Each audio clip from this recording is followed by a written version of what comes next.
আজ করবো মাটনটা, তাই জন্য আমি ভালো করে ধুয়ে সর্ষের তেল আর হলুদ গুঁড়ো, লঙ্কা গুঁড়ো, জিরে গুঁড়ো, ধনে গুঁড়ো আর একটু নুন মাখিয়ে কিছুক্ষণ রেখে দিয়েছি আর টক দই দিয়ে প্রায় আধ ঘন্টা মতো ম্যারিনেট করে রেখে দিই।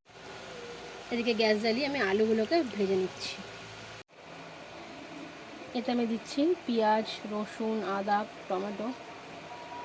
পেঁয়াজ আমি 4টে নিয়েছি, 2টো আমি কুচিয়ে নিয়েছি আর 2টো আমি পেস্ট করব।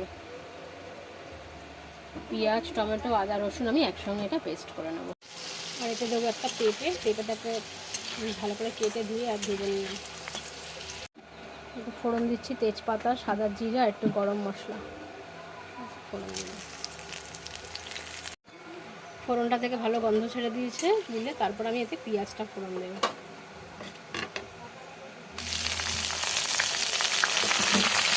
পেঁয়াজটা খুব ভালো করে ভাজতে হবে। পেঁয়াজটা খুব ভালোভাবে ভাজা হয়ে গেছে, এবার আমি এই মিক্সিতে যেটা পেস্ট করে রেখেছি সেটা দিয়ে দেবো।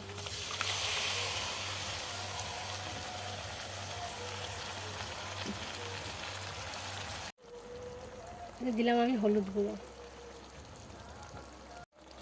আর দিলাম লঙ্কার গুঁড়ো আর মশলাটাকে ভালো করে কষাবো।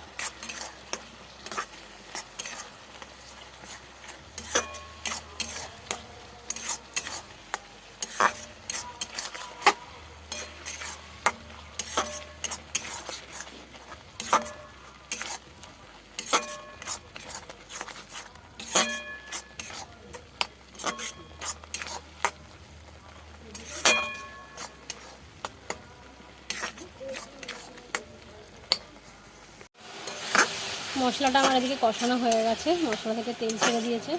এবার আমি ম্যারিনেট করা মাংসটার মধ্যে দিয়ে আবার ভালো করে কষতে থাকবো।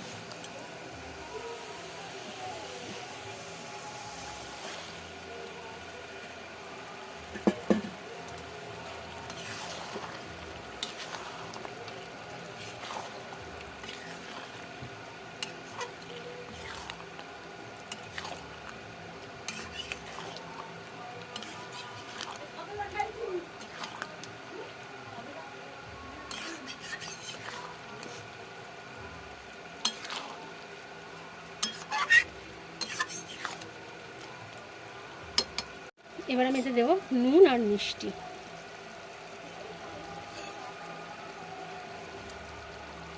আর কষবো আর কিছুক্ষণ, তারপর প্রেশার কুকারে সিদ্ধ হওয়া পর্যন্ত সিটি দেবো। মাংসটা আমি প্রেশার কুকারে নিয়ে নিয়েছি, এবার যতক্ষণ না সিদ্ধ হচ্ছে আমি সিটি দিয়ে নেবো।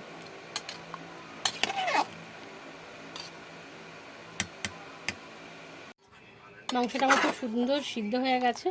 এবার আমি আলুটা দিয়ে একটা সিটি দিলেই আমার মাংসটা রেডি হয়ে যাবে।